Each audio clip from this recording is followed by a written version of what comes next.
what in the heck has happened with St. George median home values over the last 4 years, Jesse? Yep, 4 years. We're going to talk about it. And I mean, like, If you said, gosh, it feels like housing is expensive, it's because it's not cheap. And quite honestly, if you're waiting around for interest rates to fall, I'm going to tell you like what one of the biggest banks in the world told us on a private call this last week. I think I would not be waiting right now. This is the St. George Real Estate Morning Drive with your host, Jeremy Larkin and Jesse Paul. good morning. And Missy, the dog, who is out of frame, but she's here in studio. Show is brought to you by our friends at Blue Form Media. At Blue Form Media. They're amazing. We broadcast from Larkin Group headquarters downtown St. George. Yes, that building on the corner with the cool mural on the side. That's the one. Jesse, my gosh. And here's one of the things I want to talk about as we start a show up today is the fact that, first of all, you know, we're going to share with you some pretty cool kind of reporting, data reporting from across the great land of the USA. But guys, the best litmus test is just what's happening on the ground, right? Yep. People buying and selling real estate. Yeah, right here. Yeah, like, you know, what are people doing? Yep. Are they buying homes? Are they selling homes? What does that look like? And we're going to talk about it today. As a matter of fact, I put a home under contract yesterday for Doug and Becky. Sweetest people. Moving in with Dad. They don't need, I mean, they don't need to move in with Dad. Dad needs them to move in with Dad. Yeah. I helped them. This is kind of a fun story. In 2009, I was at an open house in Red Cliffs, just like east of the mall, somewhere 2450 East, something like that. A gal walks into the open house. She's very kind. We connect. We have this really nice conversation. And they become a client. That client was Becky Jackson. And she comes in. She said, hey, you know, I can't remember the exact scenario as to kind of what the deal was with where they were moving from, but that's on me. That was 17 years ago. And what happens is I go and start showing them some homes. We go from open house to showing homes to, hey, let me show you this listing that's right over my back wall, like literally back to back neighbors where I raised my kids. And there we go. And we show them this home, 970 South, 660 East. They buy the home. They move in. They're my neighbors. Mm-hmm. They're going to my LDS ward, all the things. We raised my kids in that time. Because you got to realize, my kids are 19 to 26. And at the time, it was 2000. It was 17 years ago. So Matthew was 2 years old. Today, I have their home under contract. We had 3 offers, competing, bidding war, went over ask. So there is some of that going on, but it's about positioning, isn't it? It's completely about strategy and building a plan. It's more. There's more to it than just positioning. You have a system that is pretty deep, and when people follow it, they knock it out of the park. I can tell you this: at least 50% of the homes on the market are overpriced. Yeah. That's the number. Yeah. That's the number. That's real, guys. 50% of the homes on the market overpriced. Yeah. Listen, if you're a seller right now, I'm going to tell you what you don't want to hear from your own agent. Your home is almost assuredly listed too high. Cool. That was harmless. I'm not your agent. I don't have to face you. How do we know that, Jesse? Because what does the data tell us happens to listing prices? What percentage of listings ended up getting the price reduced before they sell? At least 50 or 60%. At least 50 to 60%. Yeah, Some data is claiming 70%. Yeah, I was going to say probably reduction. Even more. Here's what I actually know. Where it's actually more, because when we look at the data, and I can pull this every month and it'll be like clockwork. For every 30 days a seller is on the market, they cost themselves another 1.4% off of their original price. Let's sit with that. This we could do an entire, by the way, if you just picked up our show. And that's true month. I look at the data every month. Every month, that is a fact. Jesse, people ask me all the time, how do you guys, you've done like almost 700 shows. How do you have anything to talk about? Because you could do a 25-minute program on what just came out of your mouth. I want you to repeat it. Repeat the data point. So for every 30 days a seller or homeowner is on the market, they're costing themselves another 1.4% in their asking price, which means they're having to negotiate more and more and more the longer they're on the market. So by the time they hit 6 months, they're going to have to negotiate over 10 to 11% get their home sold. Do you know how painful this is when you actually do the math? Should we do the math? Sure. Every month you sit on the market. So by the way, you ready? Your $600,000 home is now $591. Yep. Should we go another one? After 30 days, right? Mm-hmm. Yep. Oops. So let's do this. A new laptop. I'm getting used to my keys. 30 more days. Take another 10 grand off. Mm-hmm. 581.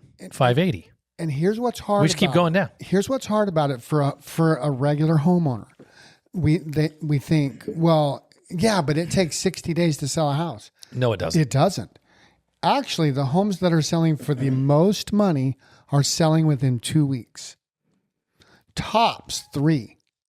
Yeah. Those are the ones that are getting the most money. So the 60 days or 50 days, whatever the days on market is, I think in Washington County right now, it just dropped to 40. Let me tell you, it just dropped down to 40, 43 days. Most of that 43 days is actually the sellers trying to find the right price. Correct. To get an offer. So check this out. I've got this going on our Zoom. By the way, if you just picked up our show, Jeremy Larkin, host of the St. George Real Estate Morning Drive, Jesse Paul, we're at the Larkin Group headquarters, brokered, licensed with KW Realty. We have to say these legal things.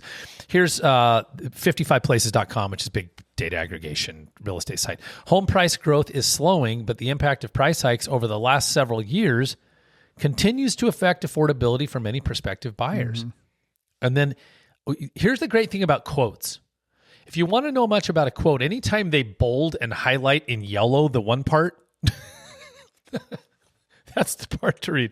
Yeah. Overpriced homes can linger longer. I like saying linger longer. On the market, diminishing seller power. We just said that every month that your home sits on the market unsold is going to cost you 1.4%. That is from the actual data. Yeah, that's closed sales, and we pull it every month, and we've done it for the last 4 or 5 months. Every month it's within a point. Like one month it'll be 1.3, 1 month it'll be 1.4. So it is so close that it's a given. But what if there's that one buyer, Jesse? Well, there might be, but you're if it's not true, you've just cost yourself over a 6-month period. What on an average home, $50,000? Yeah, I mean. And how much in frustration? And there's a couple of reasons for that. The first reason is the fact that I've asked every seller the same question. I'll have a conversation today at 1 p.m. with a great seller about reducing their price. Mm-hmm. They've been on the market for 12 days. Mm-hmm. We had one showing. The one showing yesterday said the home is beautiful, but, and then they voiced the objection, which the day I sat in their home, I said, just so you know, this is going to come up. Of course, I'm not telling anyone which home this is on the air. There's a busy road behind. Oh, yeah. Going to cost you at least 20, probably 30 So grand. Listen what the text says from the agent. Stunning home, but there's that road behind, and the buyers are going to have to think about it. Well, they don't have to think about it. They already thought about it.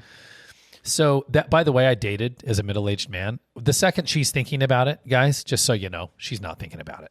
So, but do you want to know what the equivalent is? Hey, but listen, I know this isn't really isn't like a romantic fit, but I'd love to be friends. Yeah. I always tell my buddy, I have a couple of single buddies. They chase the gal. The gal will come back and say they want to do the friend thing, and I'm like, absolutely not. And I'm looking at Mal right now because there's a woman in the room. I'll ask, do you need friends? Well, no, I got a lot of friends. Right. This chick doesn't want to be your friend. That's the soft lay down. She doesn't want to let you down. So the buyers yesterday, oh, it's stunning except for the road. We're going to think about it. It's thought about. Okay. So let's come back here for a minute. Pricing right matters more over the past few years. Well, yeah. Mm-hmm. I still have sellers, Jesse, right now. Talking about 21. Mm-hmm. Okay, I'm going to ask our Blue Form people. I know that you guys, you're not in the math business. You're in the podcast and video business, but I think pretty smart. How many years ago was 2021, guys? 5 years ago. Yeah. Caleb got it. Guys, it was so intense, though. 5 years is a half of a decade. Well, that is over. Yeah, it's so true. I don't know what to tell you. Here's the hard part for homeowners, though. We still have a market where people are coming here and want to be here, and they're coming from places like California and northern Utah and northern Idaho, and right. They're still, I wouldn't say flooding in like they were, but they're still coming. Correct. So that idea of that California buyer that's selling their house for millions and coming in here and they think it's cheap, while they're still coming, what they fail to, and maybe they can't understand, is that California buyer just took a haircut on their house in California. I wish. Because the whole market is experiencing the same thing. Have you heard this song? It was a Beach Boys song. Which one? I wish they all could be California buyers. So, Do right? boo-doo. Because that's what people think. When they come here, they're coming with the gloves off. They're not coming with a pocket full of cash. I mean, they might have a pocket full of cash, but they just got a few $100,000 less than they thought they would. Let me guarantee you they're coming here hoping or wanting you to take the same haircut. I want to have a trip down memory lane, and it goes a little bit like this, okay? It's 2020. The whole world is in a panic. Mm-hmm. They're in such a panic that even here in Utah, land of the free and home of the brave, do you remember you didn't know if you could touch the gas pumps because they had us scared? Yeah. So they were selling those little key things that you'd push buttons, like it was a keychain thing that would hang like a little piece of brass that you'd like push a lot of people had them hanging from keychain. Nobody knew what to touch. People in Asia that we mainly saw because that place was so freaked out and locked down. People were like putting like weird plastic tubs on their head to go to the store. They wouldn't let them out of apartment buildings. Guys, there's a video that still surfaces. I want you, if this is a real estate story, if you think I'm talking about vaccinations or anything else, you're wrong. This is about why St. George blew up. Yeah. There is a video that will will flow around forever where they went to the skate parks in like Laguna Beach and Venice Beach. And do you guys remember this? They were using a backhoe and putting sand into the skate park so no one would use it. Yeah. Dumping. Listen, let's go with me for a minute. Okay. This guy always wants to get ahead. I want you to slow your flow. Jesse, you have to let the moment sit. I want you to think about this. The police were calling people in the ocean. Excuse me, sir, because I think it sounds like that. Excuse me, sir. They're on a thing like this, right? We need you to come out of the water. The beach is closed. I want you to think about this. Chris Connors, owner of Bonnaroo Bakery, sits in this chair, and he says he's in Las Vegas, and his kids can't go to the playground. Yep. Utah is open. Yeah. Does everyone understand what, and listen, and wait, there's more. If you hang on for the next 30 seconds, I'm going to give you a 2-for-1 special. Interest rates were 2.8%. Yeah. Does everyone capture the mania that ran this market? Now look, Jesse, now that I'm going to come off of my intensity, here's the point. Have people always wanted to be here? Yes or no? Yes. Are they always going to want to be here? Yes. Yep. But this was crazy. And before COVID, that the dream of the California buyer was alive and well. COVID just intensified it. Let me ask a question for everyone in the room. Is it bizarre crap when you think about this? Like, this is in guys, do you remember that people, my friends Charlie and Sarah Kerr, they're here, he's local, he's an educator, she runs preschool, my kids went to preschool. They ended up on ABC News because they went to California on a trip and they got stuck, or excuse me, Hawaii. They wouldn't let them leave. Oh, man. And so they went to the news outlets and they were stuck over there for like the better part of a month and couldn't get back to their kids. Yeah. Don't think for a minute that this market is like that market. No, it's not. This is so bizarre what happened. And so I want to come back to this, Jesse. You're talking about something that's really important. We're all talking about something. Pricing right matters more than ever. We didn't say that the market's crashing. Guys, it's actually not. We're going to sell this month it's at the Larkin stable. Group. Yeah, at the Larkin Group as a team. We're going to close about 25 transactions. Guys, the average realtor in North America, solo realtor, who is really working full-time is 12 transactions. The actual average, because they average in like the part-timers, is 4 transactions. Mm-hmm.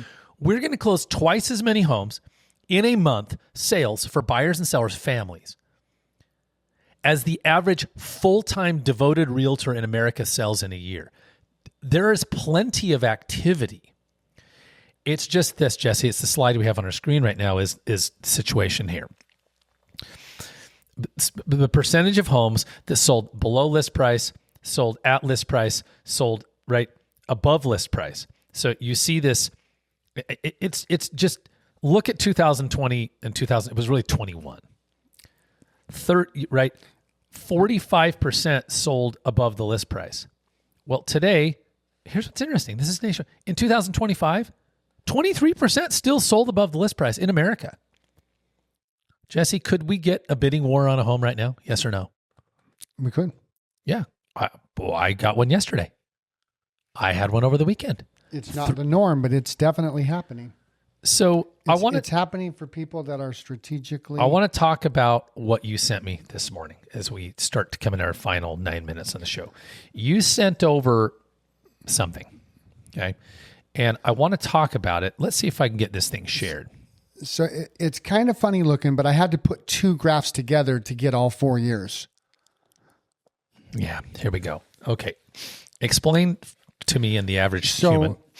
So what we're looking at here is the market in Washington County from March of 2022 to March of 2026. Yep. Because I wanted to say, okay, what's actually happening? Because most of the country is actually really stagnant and going down a little bit. Now, we've been going up and down, just very briefly. But the top of our market was actually April of 2022. Our median home price was $600,000. Yeah. Today, it is sitting in March of 2026 at $550,000. Mm-hmm. So in 4 years, and we actually dropped in about a year. So we lost about $50,000 in equity in about that first year, 22 to 23. Yeah. And then we literally stabilized. It's just been going up and down a little bit. It's true. And so we're actually in a pretty darn stable market. Guys, it's incredibly stable. This market is not crashing. It's not going up. It's not going down. Would you like me to speak to the interest rate? Yeah. Okay.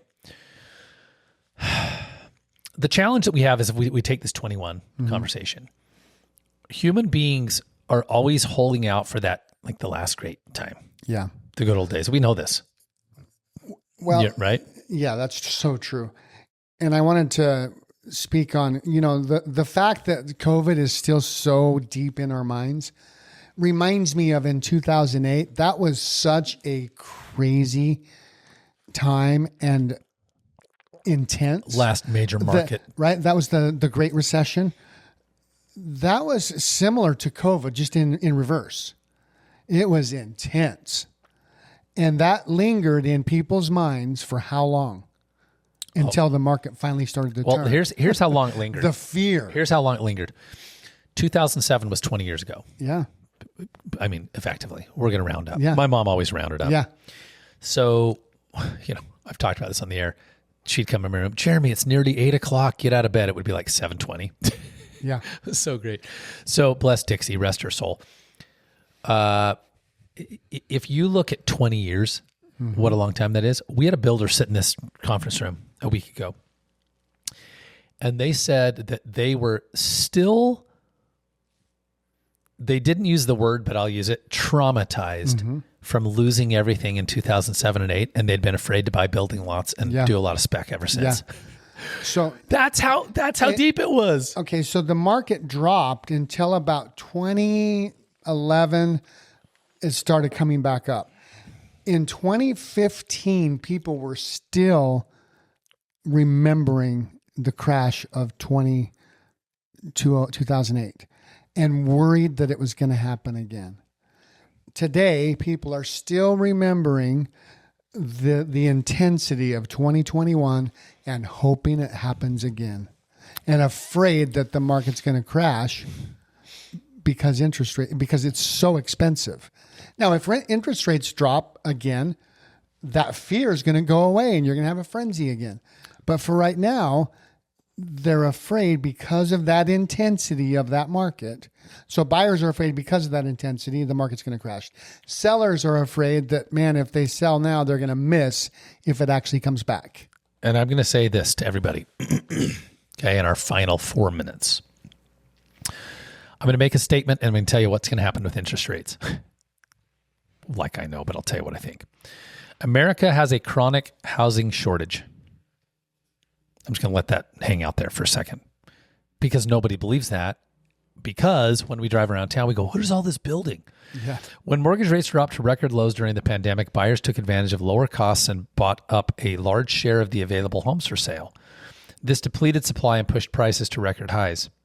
The effect of this continues to linger. Today, inventory is slowly improving, but the volatile and expensive economy is keeping substantial growth at bay. That is from Redfin, one of the top 4 biggest real estate portals on the planet. This is actually true. I know you can't believe it, but I'm going to have you believe it, and I'm going to tell you this. We heard from Goldman Sachs 2 Mondays ago. I was in a private meeting with a bunch of owners of the company Place. The Larkin Group has partnered with a company called Place. We have our own Goldman Sachs rep. Goldman's like one of the biggest banks in the world. Yep. He ran this hour-long, nerdy call. Very nerdy. You ready for what he said about rates? I don't think rates will get to low 5s for another 2 to 3 years. He explained how the stuff in Iran was affecting it, all of this global nonsense, all the fights that we can't keep ending up in every year. There's always another drama. Yep. Guys, if rates were to drop 1 to 2 points right now, there would be a complete frenzy. There would. And that would cause a big problem. And here's the big problem. Everyone thinks homes are too expensive. So if they went up 20%, that would be a big issue. Yep. So the market is the market today. And if you're a buyer or a seller, we're going to give you this age-old advice that Jesse and I give. Just decide what your family wants to do, and then you sit down with a professional. Figure out how to do it. And you see if it's possible. Mm-hmm. Because, Jesse, there is a fact. They might find out they bought a home too high and they just can't sell it. Yeah, they're stuck. Yeah. That's it. You stop waiting around for stuff. Visit us at gostgeorge.com. That is GOST George.com, or Google the Larkin Group. We're happy to visit. This is what we do for a living. Jesse, thank you. Yeah, thanks for having us. Thanks for bringing that great thing, pointing out that the market is stable. We'll talk to you soon.